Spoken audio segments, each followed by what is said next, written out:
One Night with Steiny. One Night with Steiny. Shout out Full Send Nelk. This is just about me being myself. Gonna be chaotic. I can't guarantee anything. All I can guarantee is that you're gonna be entertained. How can I join an OVO? You can keep DMing Drake or keep paying. By the way, I like OVO. How do you know that I do that? I know you DM Drake all the time. I know. How do you know that? You paid me $3,000 on Venmo one time to text him for you. Dude. One Night with Steiny. One Night with Steiny, baby. Let's go. Follow and listen on your favorite platform. This Jocks 94.5 podcast is brought to you by Millennium Satellite and Video. Log on to msbnow.com. TV excellence everywhere. That's Millennium. McElroy and Cubelic in the morning starts now. All right, welcome back in. McElroy and Cubelic in the morning. Appreciate you guys tuning in. It's been a fun show so far. We're going to try to make it more fun with Parker Fleming here in a few minutes. He'll join us on the Higginbotham Hotline to add some statistical analysis to this college football season and our conversation we had earlier in the week about championship teams, and maybe how numbers sort of factor into that. Before we do that, Greg, tell our listeners about Bromberg's. Well, Bromberg's has been setting the table for a very long time in this community, 190 years. They do an amazing job. They have incredible gifts. They have china. They have all types of stuff that would be in a wedding registry. It's obviously wedding season, so that's front of mind for a lot of people, and I'm sure several of you listening here have either purchased a gift from Bromberg's or you've been to a wedding in which they were registered at Bromberg's. It's the very best. They also are the exclusive authorized retailer in the area for David Yurman jewelry. Iconic designs for both men and women. And you pair that with the expertise that Bromberg's has had for the last 190 years. It's a shopping experience you can trust. So visit Bromberg's in Mountain Brook or at the Summit and discover David Yurman exclusively at Bromberg's. All right, Parker Fleming joining us now on the Higginbotham Hotline to give a little bit of a statistical analysis on sort of a couple of things. We brought up earlier in the week, Parker, is your champion always the best team? And Greg took a little bit of a different approach than I did, saying, hey, the best team doesn't always win the national championship. I took a little bit more of an old school approach of, hey, you decide the champion for a reason, a certain way, and that is your best team. Statistically, you went back and looked at a couple of different things in college football. How different would it be from a numbers perspective of the national champion and what the numbers may consider to be the best team that year? Yeah, so I went and pulled just from three sources and looked at, what do some of these power ratings say? So I pulled ESPN's FPI, Bill Conley's SP+, and my opponent-adjusted play rankings. And all three of those just look at, instead of the wins and losses and the final outcome alone, those look at, how did you play, how predictive do we think that is going forward, and what does that look like? So I pulled SP Plus and FPI from 2015. I pulled my numbers from 2019. That's as recent as I have it, and found that SP Plus said only about 55% of the time the number one team in the power ratings won overall. In FPI, that was 2 of 11 years, so 18% where the number one rated team did not win the championship, and then in my numbers, about 43% of the time, the number one team did not win the champion. And I think that goes back to simply just the idea of variance in a college football game. Someone could be a favorite of 75%, and there's still a 25% chance that they're going to lose, even if we are convinced that they are a better team than the other team just because of the variance. So college football with high variance and a low sample size of few games, that's where we get these differences in a team that is number one rated, but might not win the national championship.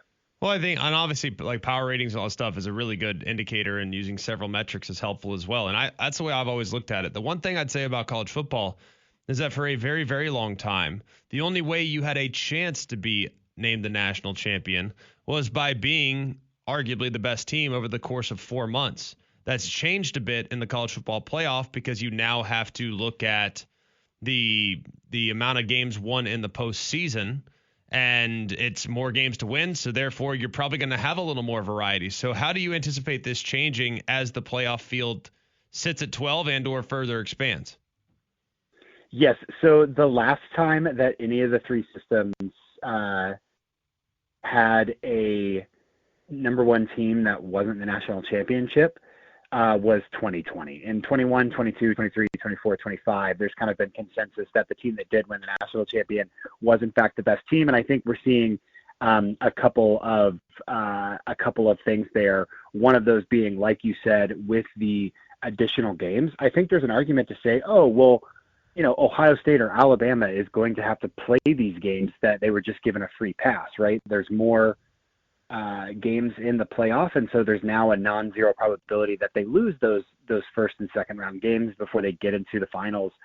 But I think when we look at health and the variance and the talent, that does lead more to, hey, the more talented teams, the better teams are going to be, because of that talent, are going to have outcomes correlated with better health and being able to focus and lock in for those games, being able to game plan efficiently multiple teams and win that longer postseason.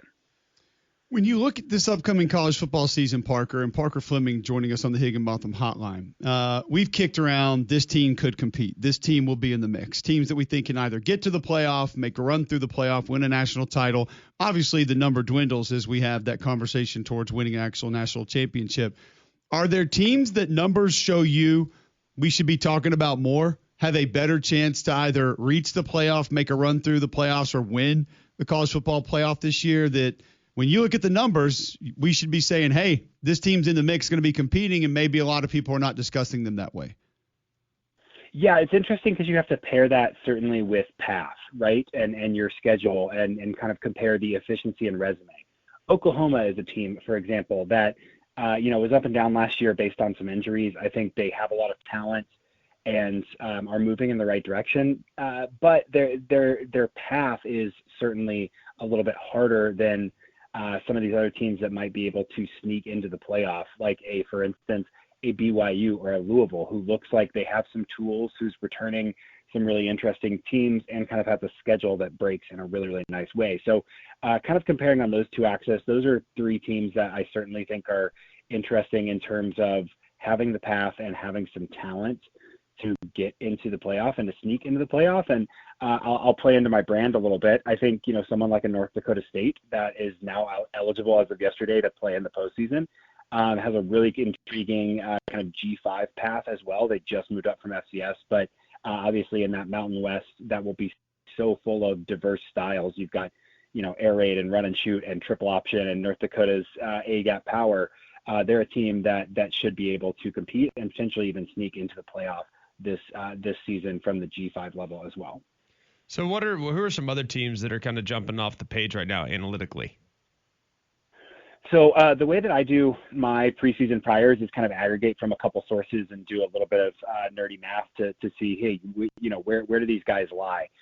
Oregon, Texas, and Notre Dame, are kind of tied at the top there for me, with Georgia and Ohio State and Indiana right behind them as well. So some repeat names that we've seen. I do think Notre Dame should be a rare combination of very good and very motivated that we haven't seen in college football for a couple of years. And so I think that they will be pretty solid and should be, competing absolutely for the national title. Washington from the Big Ten is another team last season that jumped out, had some special teams miscues, had some sequencing miscues, but on the offense and defense, kind of every down business of moving the football was really talented. Now they've got obviously this glaring chemistry issue with Damon Williams wanting to transfer and how that's going to work out. But kind of on the numbers, I think Washington's someone who's interesting to me just because they lost on a lot of bad variants last year, and I think should be talented again this season. How big is that gap? Because I'm looking at your chart right now. Notre Dame, Texas, Oregon, like you said, similar. Georgia, Ohio State would be next. Based on your previous numbers you've run, is that a big gap? Is that really close? Like, how should people view the differences there between those three and then those two, Georgia and Ohio State? This gap is actually smaller compared to where it has been in the past. In the past, you'd normally get, one team as kind of the favorite and then a very steep curve. I think the dispersion of talent with NIL and transfer portal, where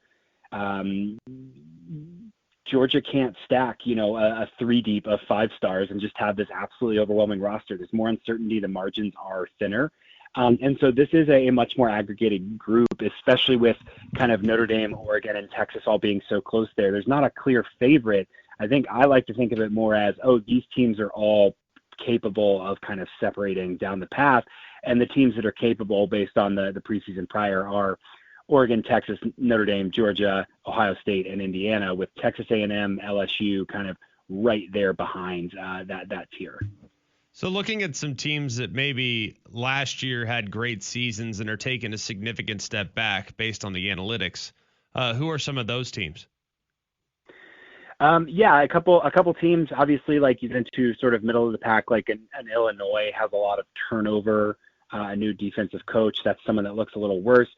Missouri, and I'll say off the bat, very unfortunate for Ahmad Hardy, and hope that he's healthy and plays. That has nothing to do with kind of how the ratings are done. But Missouri, was someone who didn't necessarily peak as high as they wanted to last season, and might be, according to numbers, might be due for some regression as well. Ole Miss, obviously, I mean, effectively what the market did was just swap Ole Miss and LSU. So a lot of positive momentum there. They'll have to suffer some turnover, potentially due for a little bit of regression in that as well.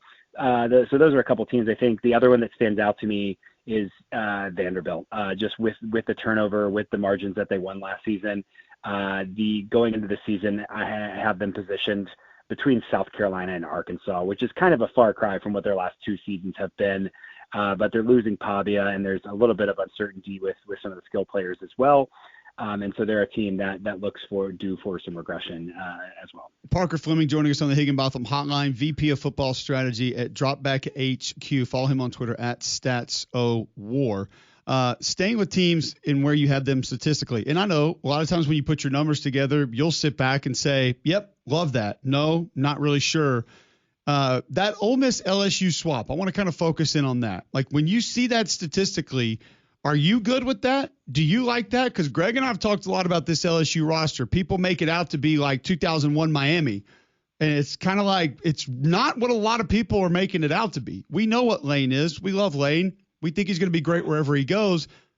But that Ole Miss roster is better right now. Bottom line, it just is. So are you okay with that swap of LSU sort of taking the place of where most people would have thought Ole Miss was supposed to come in this year? I don't necessarily love it. I do think that LSU with Lane has a high ceiling. I do wonder if that's not being bought into without considering the downside. I mean, you guys heard Lane himself was talking about, in 2 to 3 years, we're going to have something special here, and already kind of underselling expectations for year zero. Looking at Sam Levitt, obviously has moments of flash, has some health issues, and at Arizona State, there were some allegations about, work ethic and processing and everything that if anyone can iron it out, maybe Lane can do that with quarterbacks. We've seen him, kind of elevate guys. But I do think there are the big concern for me with LSU is there are a lot of pieces that have to come together for this roster to reach the vision they want to be at in year one. And I think there's a lot of question marks. I mean, you look at Jordan Seaton. You guys have watched that film. Absolute, an athlete can move. Consistency and performance wasn't great. He's still got to grow. I think there's some stuff that's got to click there. So on paper, there's a lot from LSU to like. I do think that Ole Miss will regress a little bit. So while I don't love the one-for-one swap, and I understand LSU has a lot of pieces to put together, I think ultimately that swap is buying into Lane Kiffin being able to kind of pull all of these different pieces together in year one, which is no certain thing. We appreciate the time, Parker. Great stuff, man. Good statistical analysis. Different way to look at some of these things. Thanks for hopping on. We'll do it again soon. Thanks for having me, guys. Anytime. So Parker Fleming joining us on the Higginbotham Hotline. Like I said, follow him on Twitter at StatsOWar. You can check out Dropback HQ at Dropback HQ on Twitter or dropback.com to go see some of their statistical analysis that they use with multiple sports, but mainly our focus would be college football. I want to take a little bit of our conversation that we had there and roll that into our next segment. I don't think that we've done a side-by-side of those two rosters. We've talked about what LSU can be, what Ole Miss can be, where maybe our confidence is, who should be ranked higher. But if you just took the rosters, which one's better right now, right this second? Because I know what the general public's consensus would be, and it would be easily LSU. And I'm not sure I agree. Let's discuss that next right here on Jocks. Go inside Jocks 94.5 on Jocks TV. Morning Jocks, Mac and Cube, and Three-Man Front video simulcasts are presented by Bill Smith Buick GMC and Game Day Men's Health. Watch on the Jocks mobile app and YouTube by searching Jocks 94.5 TV. Hey there, I'm Paula Pan. How do I save money? Most people give you the cliche answer, stop buying avocado toast. But they're missing the point. Saving tactics usually focus on discretionary spending. If you want to actually move the needle, you have to look at your fixed costs, your rent, your mortgage, your car payment. To change these, you might have to move or sell your car, and that's why people don't do it. If you want small wins, focus on the avocado toast. But if you want meaningful change, focus on the fixed costs. Afford anything. Follow and listen on your favorite platform.